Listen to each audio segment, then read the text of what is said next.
Assalamualaikum warahmatullahi wabarakatuh.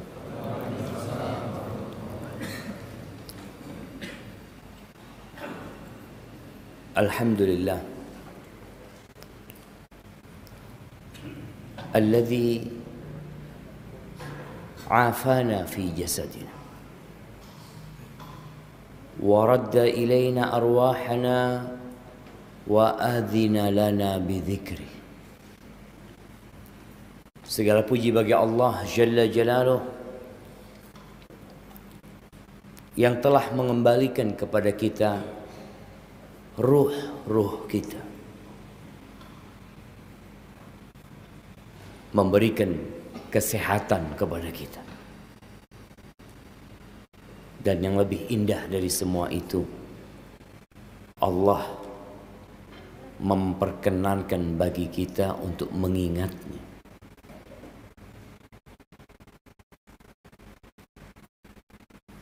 Rasulullah sallallahu alaihi wasallam ketika menyebutkan tentang orang yang tidur semalam suntuk, yang enggak bangun untuk sholat subuh, kata beliau, dzaka rajulun bala syaitanu fi udhuni. Itu orang yang dikencingi syaitan di telinga. Maka kita bersyukur kepada Allah Azza wa Jalla yang memperkenankan kita untuk datang ke rumah Allah ini. Kita tahu sholat berjamaah di masjid untuk waktu zuhur, waktu asar dan maghrib itu biasa. Tapi untuk waktu isya dan subuh itu luar biasa. Sampai kata Nabi alaihi salatu wassalam, athqalus salati alal munafiqin, salat yang paling berat buat orang-orang munafik itu salatul isya wa salatul fajr. Salat isya dan salat subuh. Lau ya'lamuna ma fihima la atauhuma walau habwan. Andai kata mereka itu tahu dengan fadilah, dengan keutamaan salat isya dan subuh berjamaah ini, pasti mereka akan datang melaksanakannya dalam kondisi merangkak. Walaupun harus merangkak, mereka akan datang.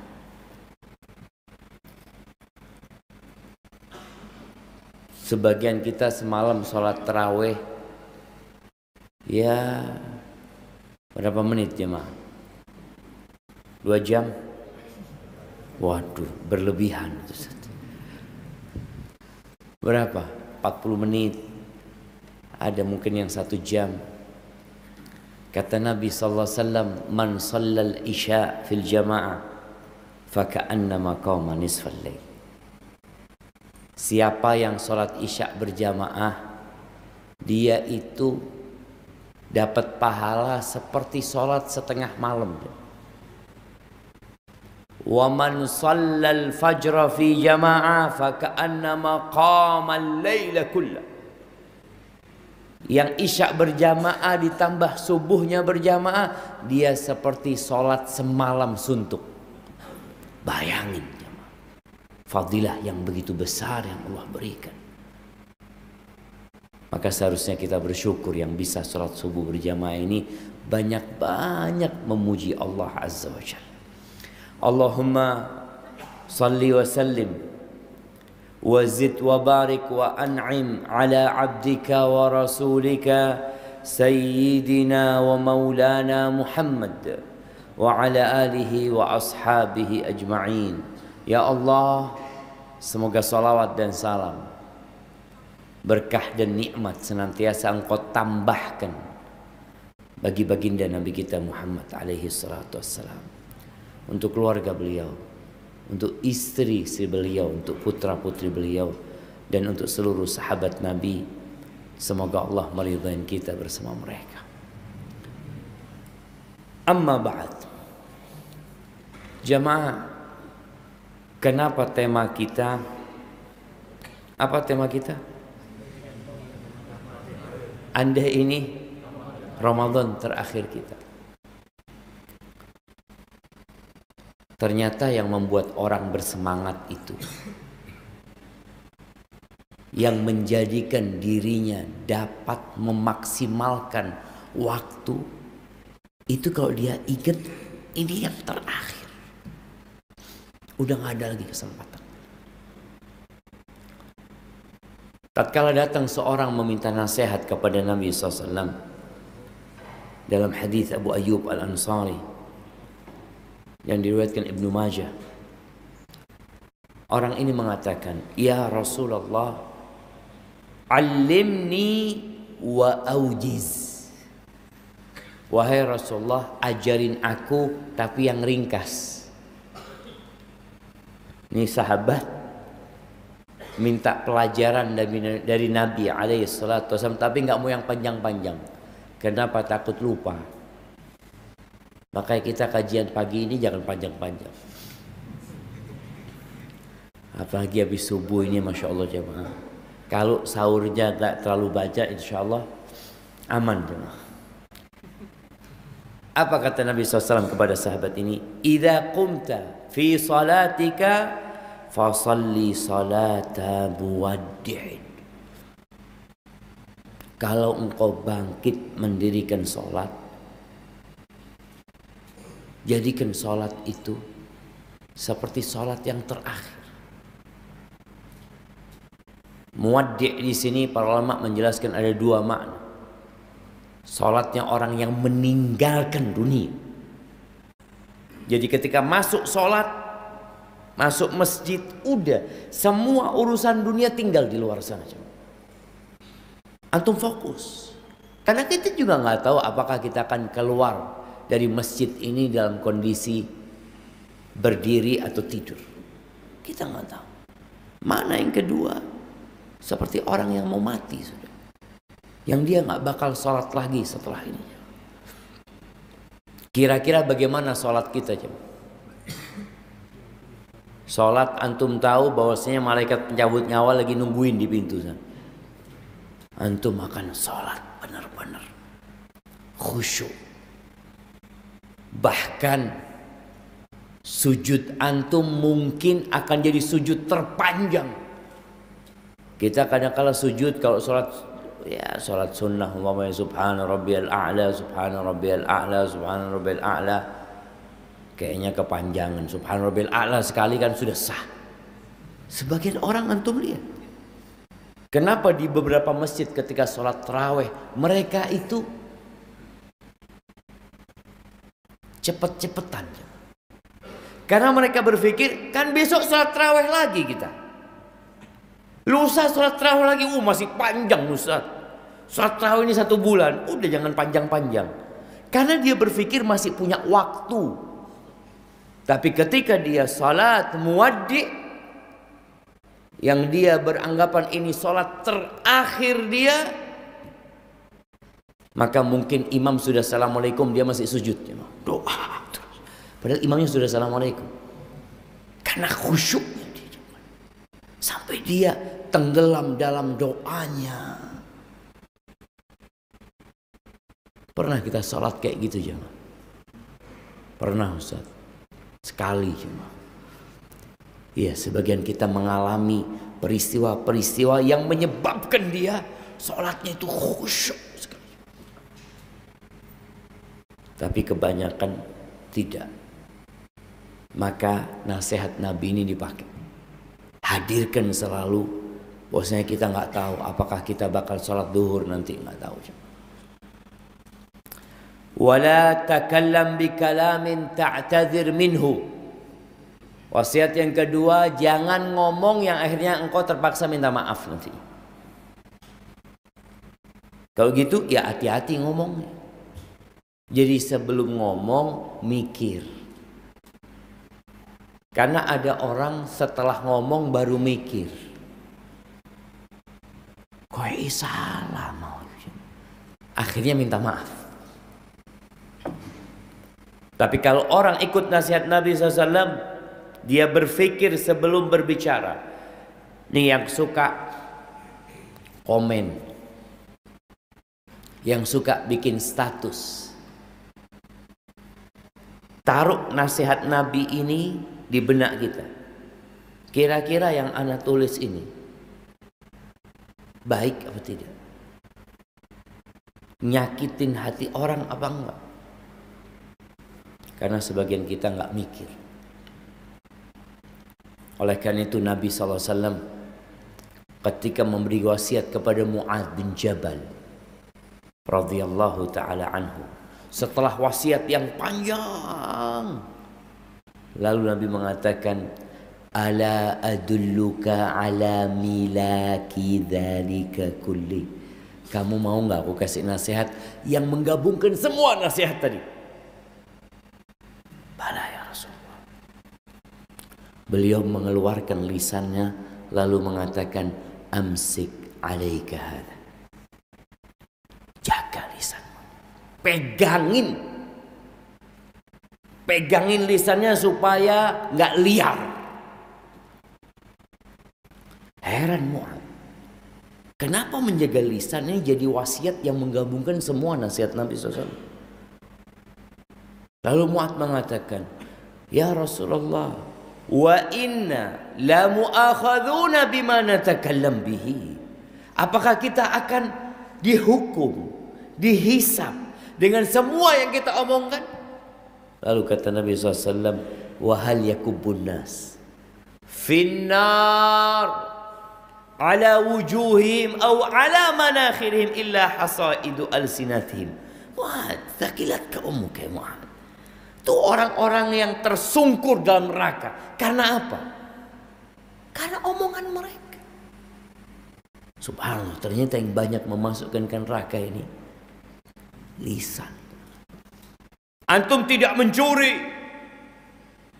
antum tidak mengambil hak orang lain, antum merasa baik, tapi boleh jadi antum ngomong ngawur. Itu yang memasukkan neraka. Maka Nabi SAW kasih nasihat, kalau ngomong mikir dulu, jangan sampai nanti akhirnya harus minta maaf. Yang ketiga wasiat Nabi SAW, wa ajmi'il ya'sa amma fi aidin nas. Engkau tumbuhkan putus asa. Putus asa, iya. Putus asa dari yang ada di tangan manusia. Jangan berharap kepada manusia. Jangan ingin memiliki apa yang dimiliki oleh manusia. Udah jangan. Sebagian kita itu masih banyak bergantung sama manusia. Ada apa-apa, oh ada fulan, ada fulan, ada fulan. Ketika melihat hartanya fulan, tumbuh kecintaan kepada dunia.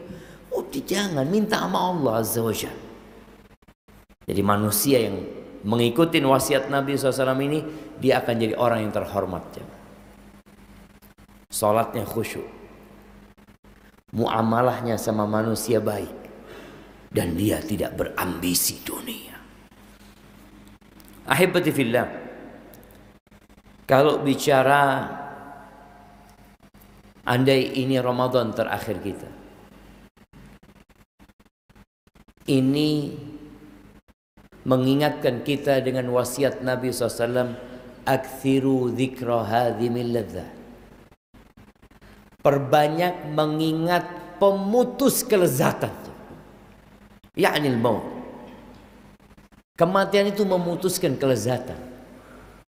Wallahi, orang-orang yang ingat mati, dia tidak akan sibuk mempersiapkan untuk buka nanti malam. Ini sebagian kita kan yang dipikirkan apa? Buka apa nanti ya?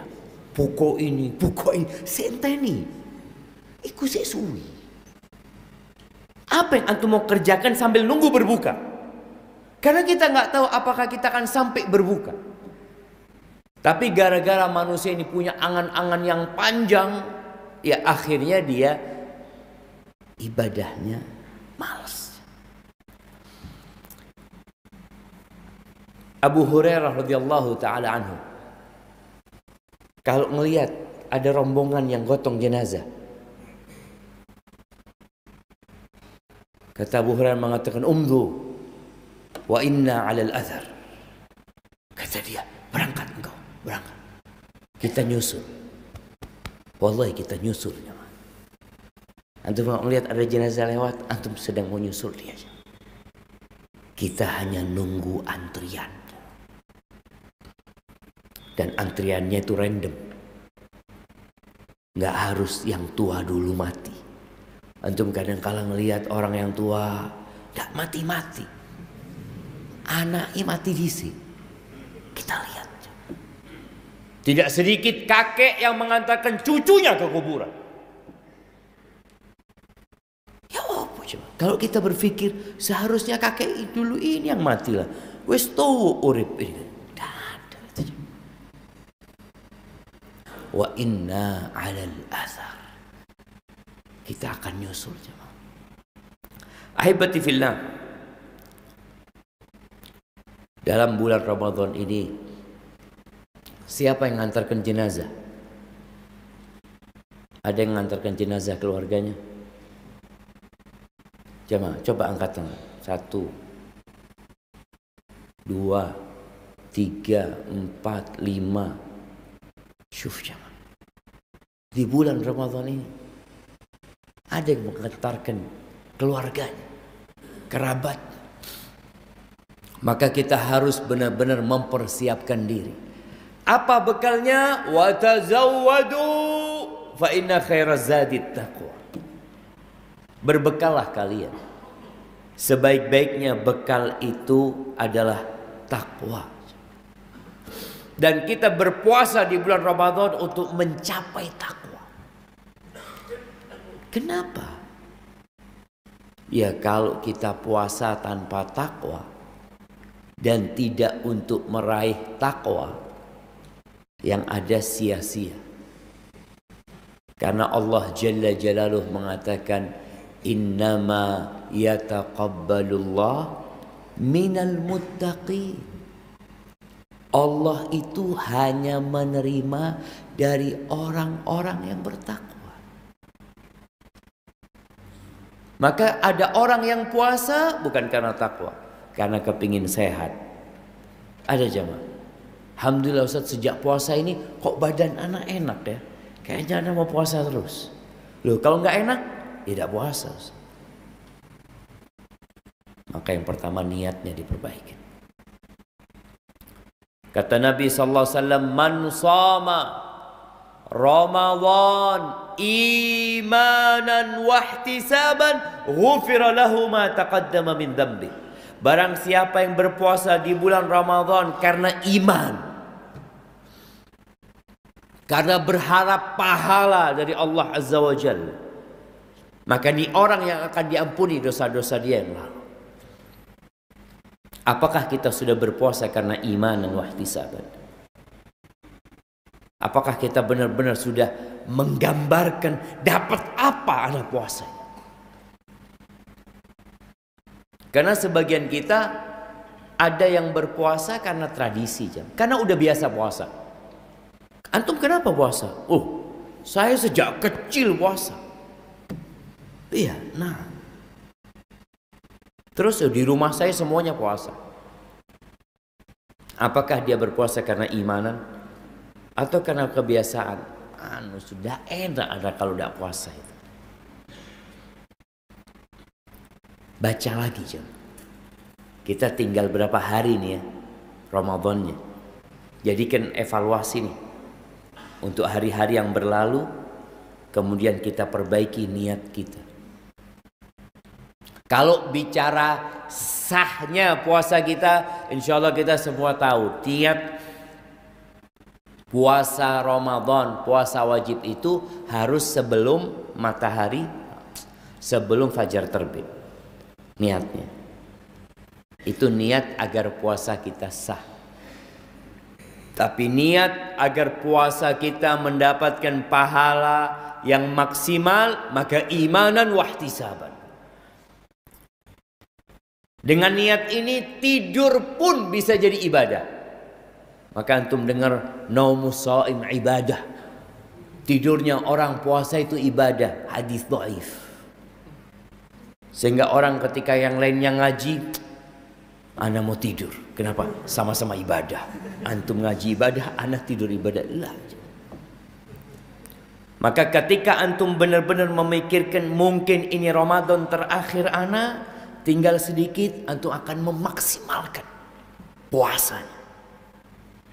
Sebagian kita tatkala berbuka, itu yang dipikirkan makanan. Sampai kadang-kala duduk di meja makan ya, dilihat koleknya, diudek, taruh lagi, tanya lagi, ada yang lainnya? Subhanallah. Padahal waktu itu waktu mustajab berdoa. Antum jangan mikir makan. Bentar lagi makan antum.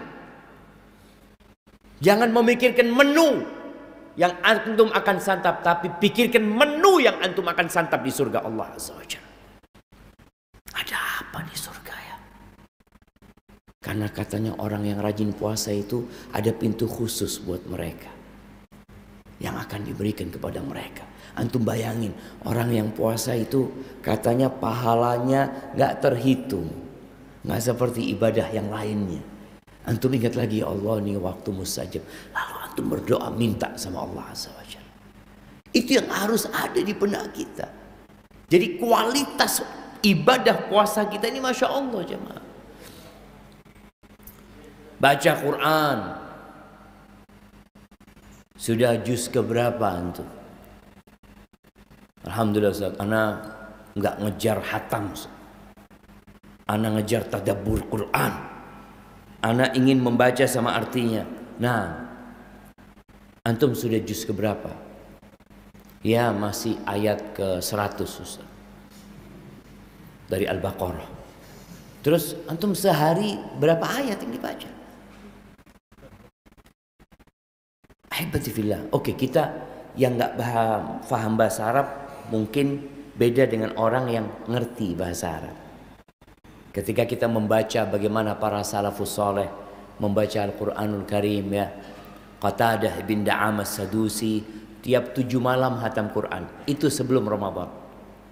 Sebelum Ramadan dia tiap 7 malam. Masuk bulan Ramadan tiap 3 malam hatam Quran. Di malam hari mereka lebih banyak menghatamkannya di malam hari. Makanya Quran dan puasa ini akan memberikan syafaat kelak pada hari kiamat. Apa kata Quran ketika dia mau membelain orang ini pada hari kiamat? Dia mengatakan, ya Rabbi mana'tuhun naum bil-lail. Wahai Rabbku, aku halangi dia dari tidur di malam hari. Ngapain ngaji? Baca Quran. Baca Quran di malam hari berbeda dengan baca di siang hari. Malahan kita di malam hari jarang baca Quran. Bacanya, ya udah antum nggak harus duduk baca Qurannya sambil sholat. Pegang Qurannya. Sholat dengan Quran. Yang nggak punya hafalan Quran yang banyak, sholat ya gitu. Tahun lalu anak kayaknya ya tarawehnya cuma di masjid itu. Ya silahkan. Kalau di masjid Al-Ikhlasnya berapa juz semalam? Nah, nggak hitungan juz, hitungan halaman. Berapa halaman? 2-3 halaman 11 rakaat. Allahu Akbar jemaah. Tergantung imamnya, Masya Allah. Ya imamnya yang harus dikondisikan. Nah perlu ya, perlu imamnya dikondisikan. Karena sholat malam ini sholat sunnah, beda sama sholat wajib. Kalau ada orang yang merasa imamnya ini nggak mikir, di belakang ini ada orang tua, ada anak-anak. Nah, sholat wajib harus mikirkan mereka. Nabi SAW bagaimana sempat marah kepada Mu'ad bin Jabal radhiyallahu anhu karena sholat isya baca Al-Baqarah. Bayangin coba, sholat isya baca Al-Baqarah ini jemaah. Itu imam makmumnya sampai ada yang mufaraqah, ada yang memisahkan diri dari Mu'ad bin Jabal. Tapi ketika sholat sunnah, enggak. Nabi SAW ketika sholat wajib mengatakan, man shalla bin nas falyukhaffif. Jadi imam, tolong ringankan sholatnya.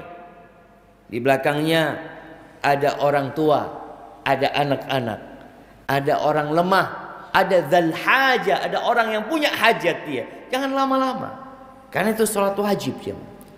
Maka kata Nabi SAW, Iqra' sabbih isma rabbikal a'la. Salat isya itu baca sabbih isma rabbikal a'la. Hal ataka hadithul ghasyiah. Baca itu.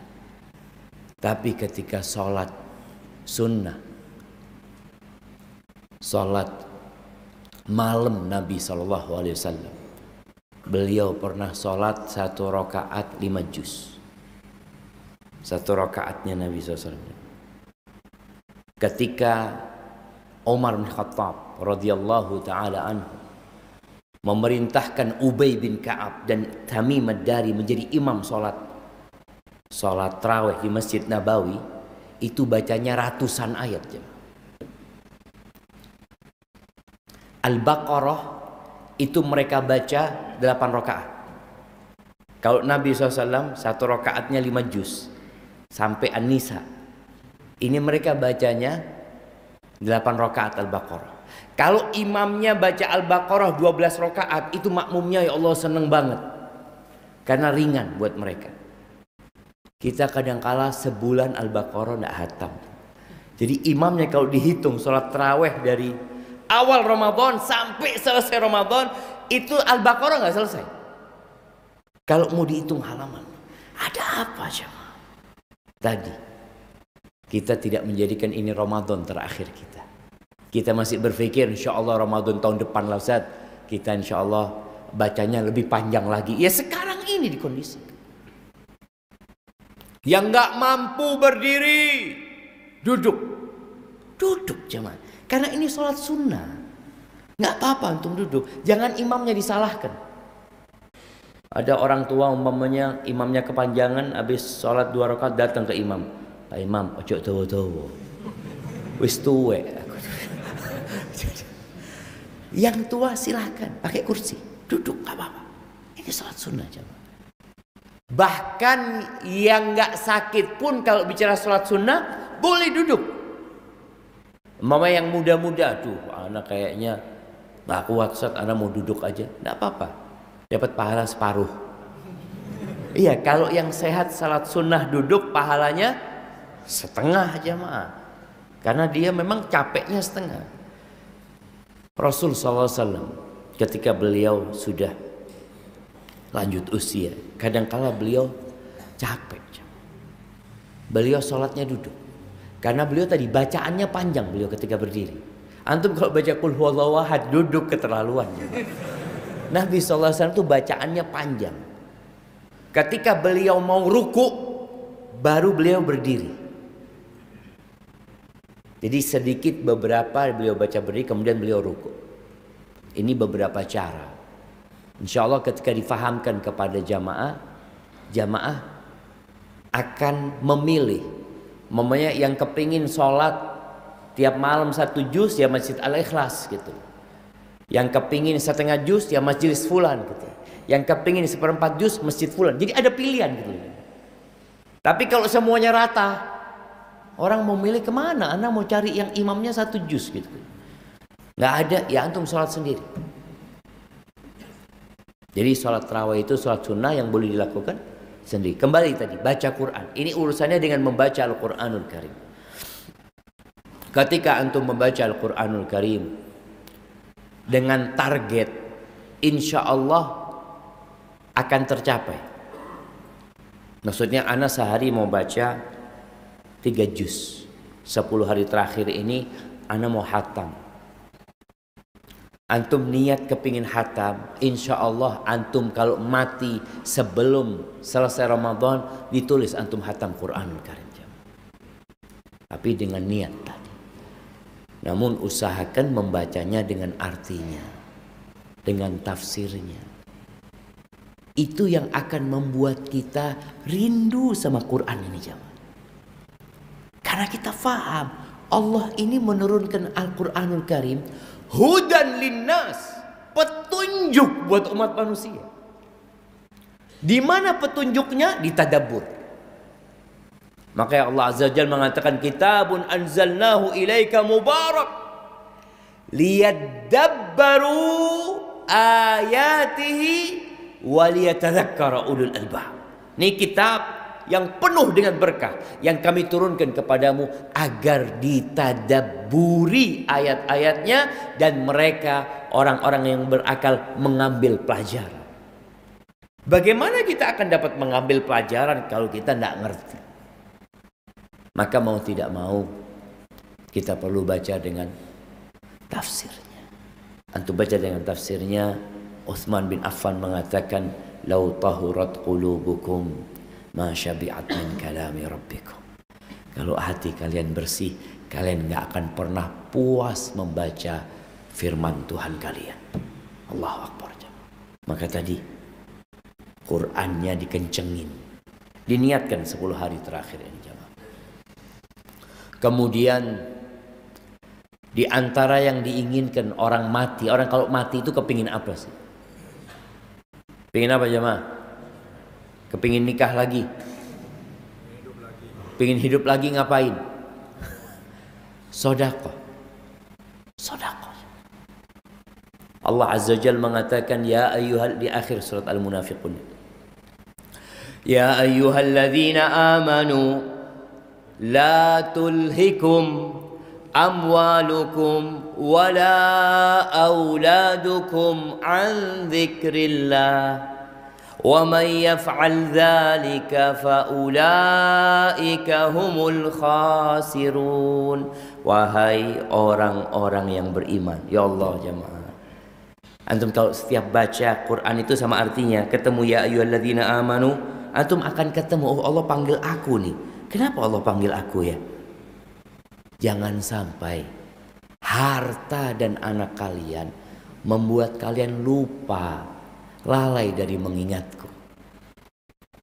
Kebanyakan kita bekerja untuk apa? Untuk dapat harta. Sebagian kita bekerja merantau ke ibu kota, bahkan ada yang meninggalkan negerinya. Kalau ditanya, antum buat apa jauh-jauh bekerja? Ya Ustaz, demi sesuap nasi. Ya bohong antum. Sesuap nasi banyak di Indonesia. Tapi kalau sesuap emas ya harus merantau jauh-jauh. Kadang-kadang orang bicara kebutuhan, enggak kenal jamaah. Ada yang lebih dari itu. Itu yang kadang-kadang membuat orang tua lupa mengingat Allah Azza wa Jalla. Sebagian mereka halal haram dihantam sama mereka karena lupa sama Allah. Yang ada dalam benaknya, anak-anak mau sekolah, anak-anak mau lebaran. Bayangin sebelum Ramadan ini, sebelum lebaran, biasanya polisi memberikan himbauan. Apa himbauannya? Tolong berjaga-jaga motornya karena mau hari raya. Terus kenapa? Banyak maling motor. Iya ya. Mau lebaran itu tingkat kriminal meningkat. Tanya sama polisi. Maka mereka biasanya di kampung itu babin mas, babin kaptipmas. Itu memberikan arahan, tolong dijaga karena banyak orang mau lebaran. Subhanallah. Ahibati fillah, gara-gara harta, gara-gara anak lupa sama Allah. Yang melakukan itu maka dialah orang-orang yang merugi. Lalu apa kata Allah? Kita semua ya cinta sama harta. Siapa yang nggak suka sama fulus? Angkat tangan. Ada yang nggak suka sama uang? Nggak suka sama harta. Ayam, iya. Kalau antum kasih ayam duit lebaran nanti baru 100.000, 50.000, nggak mau ayam, diketawain sama ayam itu. Tapi kalau manusia, zuyyina linnas hubbus syahwat minan nisa wal banin wal qanatiril muqantarah. Itu tertanam di jiwa kita cinta kepada harta. Sampai Allah katakan, wa innahu li hubbil khair la syadid. Wallahi sesungguhnya dia tuh manusia, kecintaannya kepada al khair, harta ini dinamain al khair sama Allah. Berat cintanya, cinta mati. Makanya Allah katakan, wa anfiqu mimma razaqnakum. Kalian infakkan dari apa yang kami rizkikan kepada kalian. Wallahi kalimat ini kalimat yang memotivasi kita untuk sedekah. Kenapa? Antum sedekah dikasih siapa hartanya? Ya dari Allah. Ketika Allah katakan mimma razaqnakum, orang itu jadi nggak berat. Contoh nih jamaah. Contoh, kalau kita benar-benar menghadirkan perasaan ini dari Allah nih, ini dari Allah. Kalau ada orang di bulan Ramadan ini banyak orang kirim sedekah, zakat. Ustaz tolong bagikan Ustaz. Ada orang kirim 100 juta. Ustaz tolong bagikan Ustaz. Apakah mungkin ana tidak membagikan jamaah? Bukan fulusnya ana ini. Fulusnya orang ini. Mungkin ana akan makan hal itu. Orang yang beriman gak akan. Karena dia tahu ini bukan hak ana. Contoh yang lebih ringan. Ada orang, Ustaz ini Ustaz, ana kasih 10 juta Ustaz, tolong sampaikan ke kampus Ustaz. Apakah berat buat ana menyampaikan 10 juta itu jamaah? Enggak ada perasaan berat. Kenapa? Karena memang ana dititipin doang. Dan harta yang ada di diri kita itu titipan dari Allah Azza wa Jalla. Jadi kita bukan sedekah dari hasil kerja kita jamaah. Kalau antum mikir, oh ya anak kerja keras. Enggak, antum sedekah dari rizki yang Allah berikan kepada antum. Biasanya kan orang mengatakan kalau dari hasil kerja sendiri itu Ustaz, berat biasanya. Perasaan itu hilangkan. Ganti dengan perasaan rizki dari Allah. Wallahi berapa banyak orang bekerja, sama kerjanya sama kita, tapi rizkinya berbeda aja. Ada orang-orang Masya Allah yang sama-sama buka warung, sama jualan takjil. Yang satu laris, yang satu tidak laris. Padahal yang dijual sama. Kenapa berbeda? Innallaha huwar razzaq. Allah yang bagi rezeki. Maka kata Allah, wa anfiqu mimma razaqnakum. Dari apa yang kami rizkikan kepada kalian. Artinya kalau ada harta yang bukan dari rezeki kami, jangan disedekahkan. Sudah jangan. Tapi semuanya dari Allah Azza wa Jalla. Min qabli an ya'tiya ahadakumul maut. Sebelum datang kematian kepada kalian. Kalau sudah datang kematian, wallahi orang akan mengatakan, fayaqula rabbi laula akhartani ila ajalin qarib. Ya Allah, kalau kau tunda, ya Allah tunda kematianku sedikit aja, sedikit. Ditunda berapa menit lah, 5 menit. Kepingin apa dia? Fa'as-saddaq. Dia kepingin sedekah. Kenapa dia nggak ingin sholat jemaah? Kenapa dia nggak ingin berangkat umrah? Kenapa dia nggak ingin berangkat haji? Dia ingin sedekah. Karena itu amalan yang hanya perlu ngomong. Kalau sholat harus wudhu, harus menghadap kiblat. Tapi sedekah tinggal ngomong buat masjid Al-Ikhlas 2 miliar. Berapa menit? Nggak sampai 1 menit. Tinggal ngomong sedekah itu. Itu antarkan ke rumahnya fulan. Sesuatu yang butuh waktu singkat sedekah ini. Antum kalau mau transfer itu butuh berapa jam? Mau transfer full. Buka handphonenya, apalagi sekarang jemaah. Buka handphonenya, cari rekening yang dituju, nominalnya, masukin PIN, uang itu berpindah jemaah. Sudah jadi sedekah. Maka orang kalau mau mati itu ingin sedekah. Kenapa? Karena dia lihat hasil kerja dia tinggalkan jamaah. Rumah yang dia bangun dia tinggalkan, mobil yang dia beli dia tinggalkan, nggak ada yang dia bawa. Apakah anak-anaknya orang soleh? Wallahu a'lam. Kalau anaknya orang soleh, mungkin ya anak-anak sedekah buat orang tuanya. Tapi boleh jadi tidak. Ada kejadian satu keluarga jamaah. Bapaknya ini kaya raya jamaah. Meninggal dunia. Warisannya miliaran. Datang seorang ustadz. Ustadz dan kerabat mereka. Ngomong. Kalian kan ditinggalin harta banyak sama bapak kalian. Mbok, ya berapa persen lah diwakafkan. Apa kata anak-anaknya? Enggak. Kenapa dia nggak mau sodakoh ketika hidup? Kenapa bapak nggak mau wakafkan hartanya ketika hidup? Sekarang udah jadi milik kita. Wallahi ya, anak itu ngomong kayak gitu. Ya memang betul secara akal. Kenapa ketika hidup nggak mau sodakohkan? Sekarang jadi milik kita, kita suruh sodakoh. Maka sebelum jadi milik orang lain, kita sodakohkan. Nabi SAW pernah mengatakan, ayyukum malu ghairihi ahabbu ilaihi min malih. Siapa di antara kalian yang harta orang lain lebih dia cintai daripada harta dia sendiri? Ada orang yang lebih cinta sama mobil tetangga daripada mobil dia. Datang ke rumahnya tetangga mandiin. Ada apa? Mobil antum mandi? Enggak. Ana cinta sama mobil antum. Ada yang kayak gitu zaman? Kata sahabat, siapa orang? Gak ada ya Rasulullah. Nggak ada orang yang lebih cinta sama harta orang lain. Kata Nabi SAW, malu. Kalian tahu harta kalian yang mana? Yang kalian makan kemudian habis. Yang kalian belikan pakaian kemudian jadi usang. Wa ma tasaddaqta bihi fa'abqait. Dan yang kalian sedekahkan kemudian kalian simpan. Sisanya fatarikuhu linnas. Punya orang sisanya itu. Kita ini kadang-kadang lebih suka sama sisanya ini jemaah. Kita lihat di brankas besi, Allah. Fulusnya siapa ini? Fulusnya orang. Fulusnya antum yang sudah antum keluarkan itu milik kita. Maka kadang-kadang pikiran kita tertipu dengan dunia ini.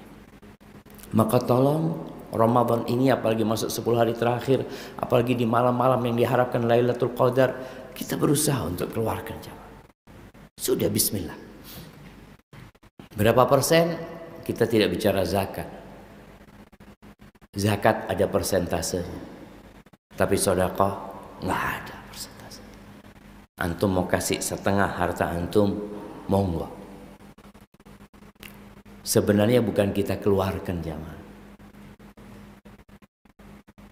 Makanya bahasanya Al-Quran itu bukan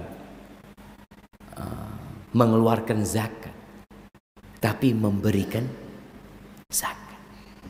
Karena memang itu akan jadi bagian kita kelak di hari akhir. Lalu wahibati fillah, semualah amalan Ramadan itu kalau kita ingat mati, insya Allah kita akan maksimal. Ad-Daqqaq, salah seorang dari salafus saleh mengatakan, man aktsara dzikral maut ukrima bi thalath. Barang siapa yang banyak mengingat kematian, itu akan dikasih karomah. 3 karomah. Yang pertama, ta'jilut taubah. Dia akan segera bertobat. Segera bertobat. Sebagian kita kan berpikir, insya Allah saat nanti anak lebaran mau tobat. Kenapa? Karena dia berpikir umur dia masih sampai lebaran. Sebagian orang-orang ini kerjanya di tempat yang haram, dikasih nasihat, antum berhentilah bertobat. Insya Allah saat anak sudah mengajukan resign, 6 bulan lagi insya Allah anak. 6 bulan lagi. Antum emang tahu sampai 6 bulan umurnya? Karena dia berpikir enggak, insya Allah Zat, anak masih ada ada rencana ini itu. Ingat, kematian itu datang tiba-tiba. Dan di antara tanda-tanda kiamat itu mautul fujah, banyaknya mati mendadak. Yang di masa Nabi SAW tidak terlalu banyak, sekarang banyak. Ada orang mengatakan fulan mati, innalillah wa inna ilaihi rajiun. Wallahi kemarin minum kopi sama kita orang. Artinya ini orang gak kebayang mau mati gitu. Kemarin minum kopi, kemarin goes sama anak, kemarin masih main futsal sama kita. Itu tanda kiamat. Maka orang yang banyak mengingat kematian, dia akan dapat karomah. Yang pertama ta'jilut taubah, yang kedua wa qana'atul qalb, hatinya nerimo, nggak rakus dengan dunia. Dapat segitu alhamdulillah, maka dia tidak akan makan hak orang, dan insya Allah nggak akan makan yang haram. Yang ketiga wa nasyatul ibadah, semangat beribadah. Orang kalau ingat sama kematian, semangat dia beribadah. Maka Anda kadang-kala kalau membaca para salafus soleh itu merasa kecil jamaah ya. Ya Allah, kecil sekali. Sebagian salafus soleh itu ada yang kerjanya bikin perhiasan emas. Kan biasanya ada yang dipatok gitu ya, dia pegang palunya. Ketika dengar Allahu Akbar, dia mau matuk gak jadi jamaah. Berangkat ke masjid. Ya Allah, kapan bisa kayak gitu? Kita kadang-kala nunggu komat jamaah. Si suwi turun komat. Kenapa? Karena memang kita nggak ingat dengan kematian tadi. Tapi kalau ingat dengan kematian bersegera, akan dikasih semangat beribadah jemaah. Wa man nasiyahu, yang lupa dengan kematian ini, maka akan dikasih hukuman 3. Apa hukuman yang pertama? Taswifut taubah. Tadi menunda-nunda taubat dia. Nanti insyaallah Ustaz. Jazakallah khair ya Ustaz. Barakallahu fiik. Karena kalau ada orang ya masih menghabiskan waktunya dengan hal-hal yang tidak berguna, kita katakan, ayolah, kapan kau berhenti? Kapan? Insyaallah doakan. Ini sudah kita doakan. Yang kedua, wa tarkur ridha bil kafaf. Hukuman yang kedua, dia akan jadi orang yang rakus, nggak ada puasa. Nih di 10 hari terakhir ini ujian jemaah.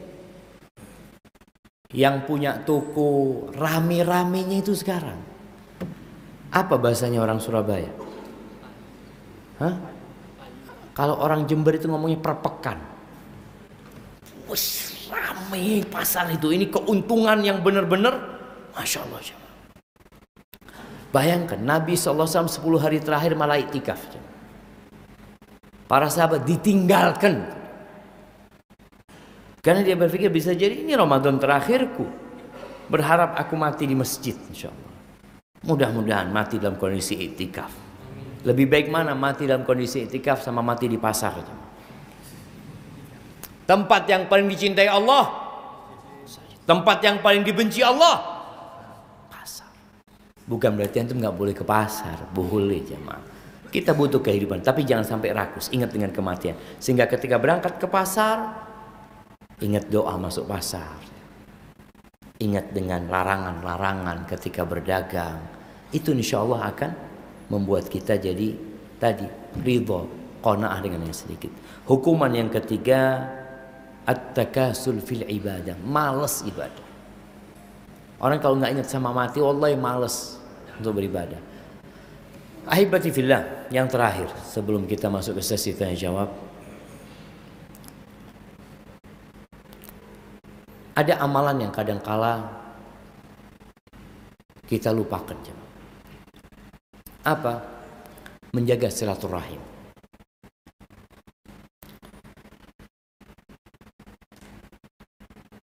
Rasulullah SAW mengatakan, la yadkhulul jannah qati. Nggak masuk surga orang yang memutuskan silaturahim. Jangan sampai antum fokus ibadah tadi, sholat malam, baca Quran, ya, sedekah, tapi ternyata antum memutuskan silaturahim. Kemana tempat kita? Ya udah kata Nabi SAW, la yadkhulul jannah, nggak masuk surga gitu.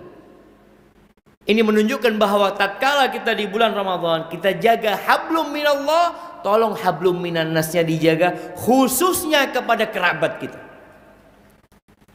Kalau ada yang tidak bertegur sapa dengan kerabatnya, boleh jadi kerabat antum yang mati duluan atau antum mati duluan. Kalau antum yang menzalimin dia dan dia mati, antum mau minta maaf sama siapa? Berat jemaah. Maka jaga silaturahim. Ya, nggak harus ziarah. Kata Nabi SAW, Bullu arhamakum walau bisalam. Basahi rahim kalian walaupun sekedar ucapan salam aja. Pakai WA di grup, assalamualaikum. Kadang-kala di grup itu ada keluarga yang keluar dari grup mamanya karena ada masalah. Kita berusaha untuk japri dia, minta maaf sama dia. Dan ini kesempatan juga untuk berbagi. Kalau kalian bicara sedekah, Maka tolonglah, yang pertama jadi konsentrasi kita kerabat kita yang kita kasih sedekah. Kalau mereka orang-orang fakir, kalau mereka orang-orang mampu, kita kasih hadiah mereka. Kirimin hadiah. Jangan sampai kita berbagi sama orang jauh, orang dekat kita lupakan. Ini kesempatan. Dan kalau mau minta maaf jangan nunggu Idul Fitri. Insya Allah Ustaz, saya mau minta maaf nanti Idul Fitri. Antum emangnya sampai Idul Fitri umurnya? Gak ada yang tahu Allah. Maka tadi orang kalau dia ingat kematian dia akan segera beribadah. Yang punya salah minta maaf sama keluarga. Sekarang habis kajian ini langsung antum minta maaf. Karena memang taubat seorang hamba tidak akan sempurna kalau urusannya dosa dengan makhluk, kecuali dengan cara minta maaf atau minta dihalalkan sama mereka. Hadza wa sallallahu ala nabiyyina Muhammad wa ala alihi wasallam. Baik. Ada yang lupa nih jemaah. Rasulullah sallallahu alaihi wasallam di akhir hayatnya, beliau itu biasanya di sepanjang Ramadan itikafnya cuma 10 hari. Pernah sekali beliau nggak itikaf di bulan Ramadan, beliau ganti itikafnya di bulan Syawal. Diganti. Kemudian di akhir hayatnya Nabi SAW pada tahun ke-10 Hijriah, beliau itikafnya 20 hari. Karena sudah mendekati ajalnya Nabi SAW, semakin semangat beliau beribadah. Afwan izin bertanya Ustaz, apakah ada dalil khusus atau yang pernah Rasulullah SAW ajarkan terkait sholat malam atau sholat tarawih di akhir malam pada waktu 10 hari terakhir di bulan Ramadan? Sebab ada khilaf dari para ulama, ada yang membolehkan, ada yang tidak. Syukran Ustaz, jazakumullah khairan. Naam, ahibati fillah, jumhur ulama itu bersepakat bahwa saya nggak ada masalah nambah sholat malam lebih dari 11 rakaat. Apa dalilnya? Rasul SAW nggak pernah lebih dari 11 rakaat. Tapi Nabi SAW tidak melarang untuk lebih dari 11 rakaat. Apa dalilnya? Ketika seorang sahabat bertanya kepada Nabi SAW, "Kaifa salatul lail?" Gimana salat malam ya Rasulullah? Nabi SAW hanya mengatakan salatul laili mathna mathna. Salat malam itu 2 rakaat 2 rakaat. Fa idza khasyital fajra fa'autir biwahidah. Kalau engkau takut masuk waktu subuh, maka witir 1 rakaat. Dari sinilah kemudian sholat malam itu tadi, mau 11 rakaat fadhol, mau 9 rakaat silahkan, mau 7 silahkan, mau 17 silahkan, mau 23 silahkan, mau 43 silahkan. Silahkan jemaah. Sholatnya bebas. Rasulullah Sallallahu Alaihi Wasallam, beliau itu sholat malamnya pernah di awal malam, pernah di tengah malam, pernah di akhir malam. Tapi berakhir beliau lebih memilih di akhir malam. Jadi kalau ada orang yang mau sholat malam, namanya sholat abis isya, silahkan sholat. Nanti tengah malam jam 12 dia bangun lagi, sholat lagi, silahkan. Rasulullah SAW ketika masuk 10 hari terakhir, beliau itu menghidupkan malam. Para ulama menjelaskan bukan berarti beliau nggak tidur, tapi beliau tidurnya dikit. Kemudian beliau hidupkan malam. Jadi boleh antum habis isya sholat, kemudian malam hari sholat lagi, tengah malam, dan sholatnya tadi nggak harus berjamaah jamaah. Antum di rumah jam 10 bangun, ambil wudhu sholat 2 rakaat 4 rakaat, terus tidur lagi. Nanti bangun lagi, alarmnya dipasang umpamanya, sholat lagi. Jadi seperti itu. Jadi insya Allah nggak ada masalah tentang masalah sholat malam ini. Barakallahu fikum. Apa ada ciri-ciri orang yang puasanya di bulan Ramadan itu diterima oleh Allah Subhanahu wa taala? Ya, kalau bicara ada ciri-ciri sebelum puasa, ketika puasa dan setelah puasa. Sebelum puasa niat, karena syarat diterimanya ibadah itu dua, ikhlas sama sesuai dengan tuntunan syariat. Antum bisa lihat tuh, ana puasanya udah bener nggak, udah sesuai nggak.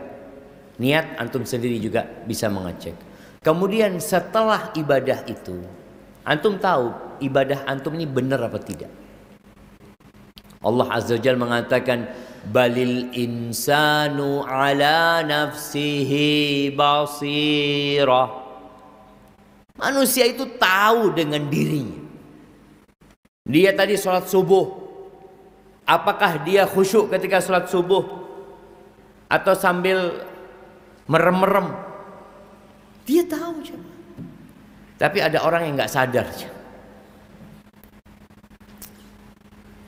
Ada cerita orang masuk masjid ketika hari Jumat. Dia di awal waktu masuk masjid. Artinya jamaah masih sedikit, dia masuk masjid. Tahu-tahu dia marah-marah sama orang. Ini masjid apa? Kenapa? Kok nggak ada khutbahnya? Ternyata dia tidur. Ketika qomat, dia baru bangun, maka dia marah-marah seperti itu. Dia nggak sadar. Nah, ini orang perlu dikasih tahu. Tapi secara umum manusia itu tahu dengan kualitas ibadah dia. Gimana tadi ibadah dia? Coba tanyakan. Imam tadi sholat rakaat pertama baca surat apa ya? Wallahu a'lam ya. Yang jelas Al-Fatihah. Nah, ingat dia baca Al-Fatihah. Iya, tidak perlu antum ingat semuanya baca Al-Fatihah. Jadi kita tahu. Puasa kita juga seperti itu. Puasa yang kita ini, ya Allah kayaknya sia-sia. Kenapa? Anak kayaknya masih nonton hal-hal yang nggak bermanfaat, ya. Dengarkan yang kurang berguna. Itu kita tahu. Insya Allah ketika kita tahu, sadar, kita bertobat, semoga Allah ampuni. Maka nanti di akhir Ramadan ada syariat zakat fitrah. Selain zakat fitrah itu untuk memberikan makan kepada fakir miskin, salah satunya adalah untuk menambal puasa-puasa kita yang bolong-bolong ini. Jadi seperti itu. Kemudian ya di antara ciri-cirinya ibadah puasa itu diterima, dia jadi orang baik. Karena kebaikan itu melahirkan kebaikan. Jadi kalau antum selesai Ramadan, alhamdulillah, tidak kembali berbuat dosa yang dulu lagi. Alhamdulillah, saat anak kok ya pikiran mau berbuat dosa itu kok hilang sekarang. Itu tanda diterima. Syekh Abdul Razak hafizahullah ta'ala pernah cerita tentang seorang peminum. Dia suka minum orang ini. Suatu hari di pagi yang dingin sekali, dia keluar pakai jaket, berangkat mau beli biskuit, mau beli makanan jemaah. Kenapa? Karena kalau minum khamr itu kosong perutnya, tidak enak. Maka dia berangkat ke minimarket tuh mau beli makanan. Di tengah jalan dia lihat kucing. Ya. Anaknya kucing kedinginan. Sebab dia kesian sama itu anak kucing. Akhirnya dia masukkan ke jaketnya. Kemudian dia berjalan menuju ke minimarket tuh nggak jadi beli makanan. Dia belikan susu jamaah. Buat kucingnya. Jamaah. Kemudian dikasih minum.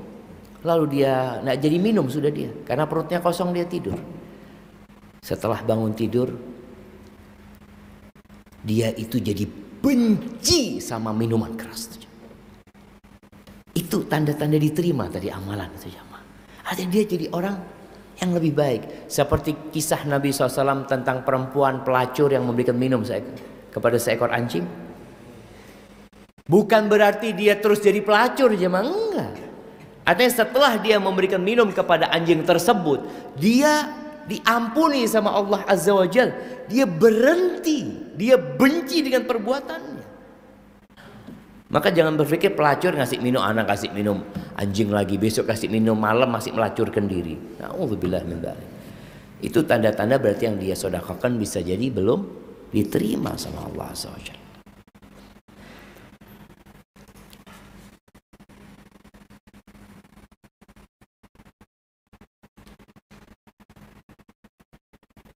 Jika Allah Maha Adil,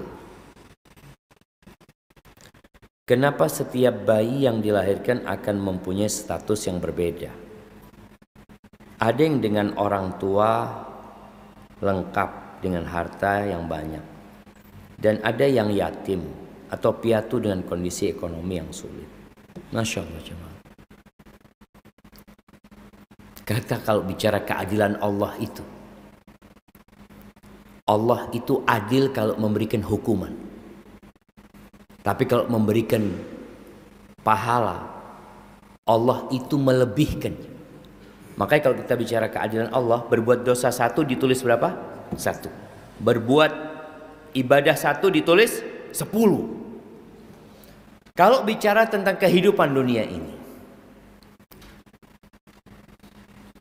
ahibati fillah, kalau ana punya uang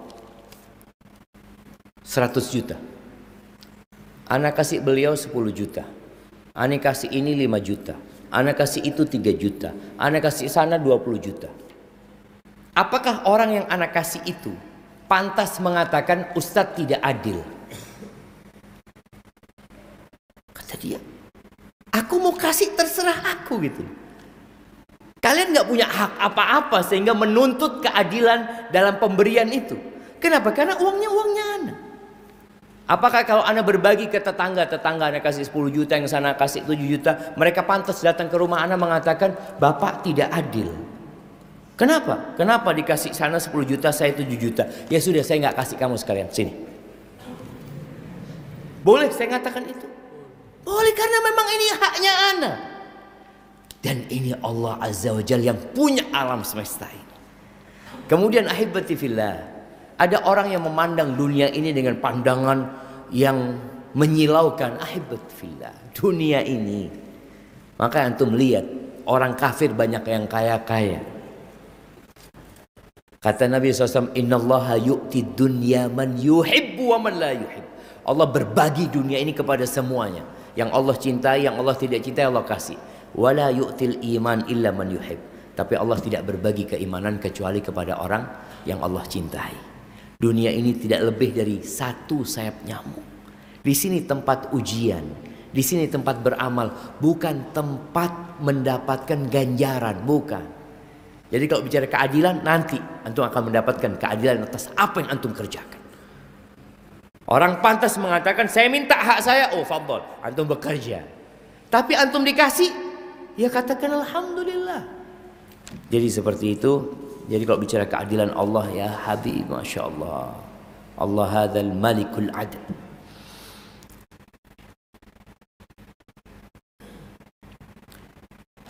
Berdoa di waktu ketika di akhir sholat, sebelum salam, bolehkah berdoa dengan bahasa sendiri?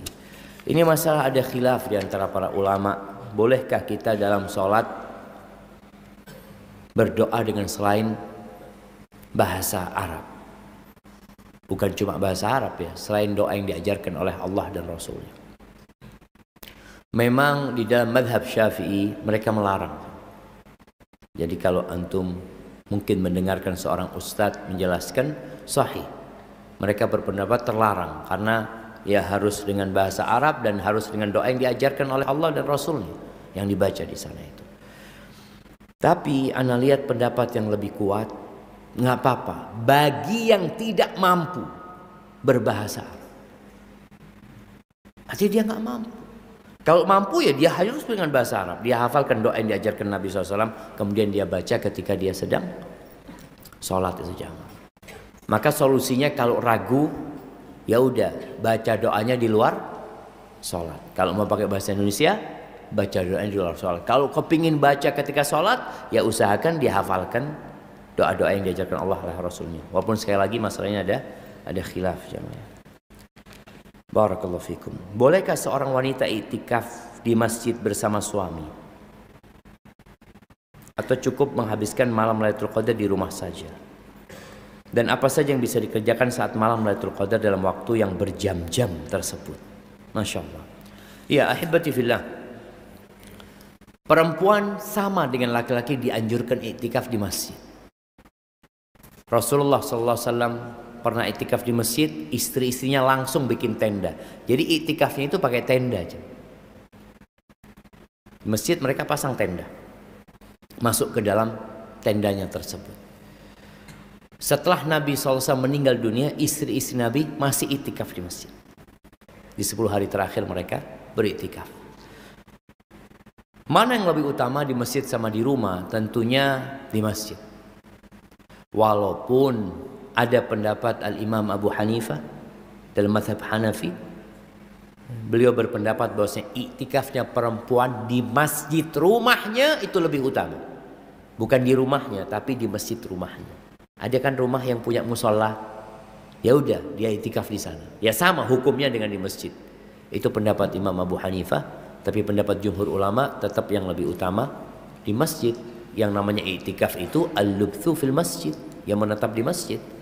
Maka yang mengatakan di rumah, Abu Hanifah tidak mengatakan di rumah, tapi di masjid rumah gitu. Maksudnya tadi musola yang dia pakai untuk sholat. Apa yang dilakukan ahibati fillah?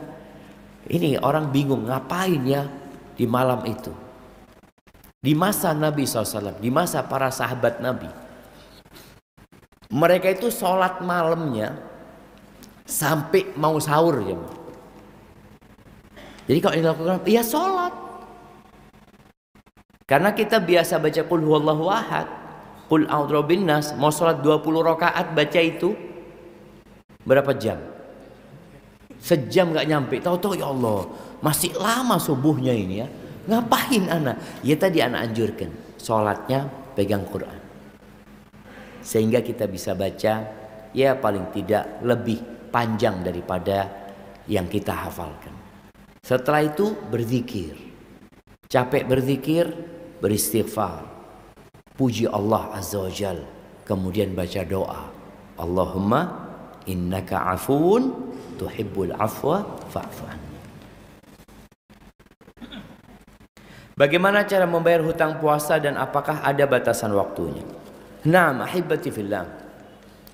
Normalnya orang itu membayar utang puasa sebelum datang kewajiban yang selanjutnya.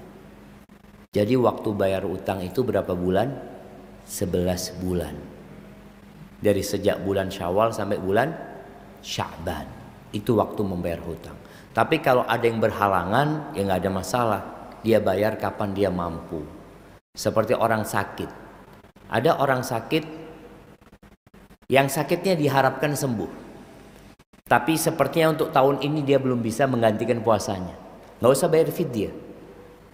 Bayar fidyah itu untuk orang yang tidak diharapkan sembuh lagi. Ya sudah, kalau engkau diharapkan sembuh, bayar tahun depan nggak ada masalah. Tapi secara hukum normalnya tadi adalah sampai Ramadan selanjutnya datang.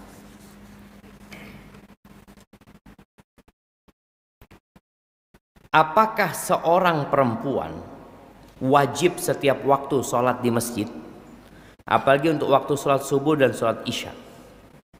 Subhanallah jemaah. Ini pertanyaan yang menarik sekali. Kenapa? Memang di banyak masjid itu jamaah perempuannya lebih banyak dari jamaah lakinya. Antum perhatikan, sholat subuh itu ya Allah, bapak-bapaknya kemana? Wallahu alam, apa memang mereka janda-janda yang mendekatkan diri kepada Allah karena udah nggak ada suaminya? Jadi kalau bicara perempuan itu lebih baik sholat di rumah, bukan bicara wajib ya subhanallah. Perempuan itu tidak diwajibkan berjamaah, tidak diwajibkan berjihad, enggak. Makanya perempuan itu nggak berangkat perang jemaah. Sholat Jumat juga tidak perempuan itu. Tapi walaupun sholatnya perempuan itu lebih baik di rumah, subhanallah. Ada orang yang tanya, Ustadz mengatakan sholatnya perempuan itu lebih dari 27 kalau di rumahnya. Anak ngomong, anak nggak mengatakan lebih dari 27. Lebih baik daripada dia sholat di masjid. Kalau dia sholat di masjid dapat berapa? Dapat 27. Ya sholat di masjid dia langkahnya dicatat, dapat tuh. Tapi kalau sholat di rumah, dia dapat mana? Dapat lebih baik dari itu. Khairun kata Nabi SAW. Tapi Nabi SAW melarang para suami untuk menghalang-halangi istrinya ke masjid. Kata Nabi SAW, la tamna'u ima Allah masajid Allah. Jangan dilarang hamba-hamba perempuan Allah untuk ke rumah Allah Azza. Jangan dilarang mereka. Sebagian suami enggak. Ya habibati, dia jelaskan kepada istrinya, sholatnya perempuan di rumah itu lebih baik, lebih utama. Masya Allah, dia kasih penjelasan supaya istrinya enggak ke masjid. Kalau istrinya tetap mau ke masjid, tafadhol, jangan dilarang. Karena ada suami-suami yang melarang istrinya ke masjid tapi menyuruh istrinya ke pasar. Bang, mau ke pasar? Oh, tafadhol. Fadhol, barakallahu fiik. Padahal pasar itu tempat yang paling dibenci sama Allah Azza wa Jalla. Kenapa ke masjid engkau larang, ke pasar engkau perbolehkan? Seharusnya enggak usah ke pasar. Siapa? Anak yang beli. Masya Allah. Jadi intinya jamaah, bagi perempuan lebih baik sholatnya di rumah, tapi kalau mau ke masjid, monggo. Makanya di Masjid Nabawi itu ada pintu namanya Babun Nisa. Karena istri-istri sahabat itu sholat di masjid. Nabi hanya memberikan arahan. Mereka mau sholat ke masjid, silahkan. Dan di Masjid Nabawi itu dulu nggak ada sitarnya jemaah. Jadi nggak ada pembatasnya. Perempuan makanya soft perempuan yang paling baik, yang paling terakhir. Jadi masuk masjid mulainya itu dari soft terakhir bagi yang perempuan. Karena semakin dekat sama laki semakin buruk softnya mereka. Kemudian Nabi SAW pernah mengatakan, kalau kalian biarkan pintu ini khusus perempuan, supaya nggak berpapasan dengan kaum laki-laki. Akhirnya pintu itu dikenal sekarang dengan Babun Nisa, babnya perempuan. Barakallahu fiik jamaah. Itu mungkin dapat Anda sampaikan. Nah, tambah lagi jamaah. Ana satu lagi karena tambahan dari ustadznya ya. Ustadz, jika yang mati, jika saya jika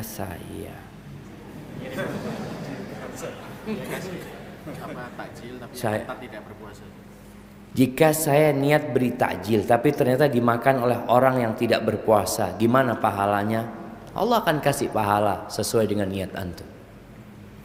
Ingat Nabi SAW ketika menceritakan tentang seorang yang bersodakoh, tahu-tahu yang nerima pelacur, yang nerima pencuri. Insya Allah itu sudah diniatkan sama dia jemaah. Sudah diniatkan sama dia. Tapi memang ahibati fillah, kita perlu berhati-hati ketika memberikan berbuka. Anak kadang-kadang ngomong sama istri anak, Syuf, kalau ngasih bukaan itu tolong perhatikan orangnya. Kalau tahu nggak puasa jangan dikasih gitu. Karena kadang-kala ada orang-orang yang ya memang la yasum. Kadang-kala juga banyak sedekah Jumat. Yang dikasih adalah yusolli Jumat. Yang dikasih kadang-kala nggak sholat Jumat. Maka lebih baik antum kalau mau ngasih sedekah Jumat itu ketika orang keluar dari masjid. Karena mereka benar-benar habis sholat Jumat gitu. Tapi kalau yang di pinggir jalan kadang-kala wallahu a'lam, kadang-kala dia nggak sholat gitu. Maka kita harus lebih selektif. Kalau kita sudah berusaha maksimal, insya Allah ya udah niatnya tetap dapat walaupun salah sasaran nantinya.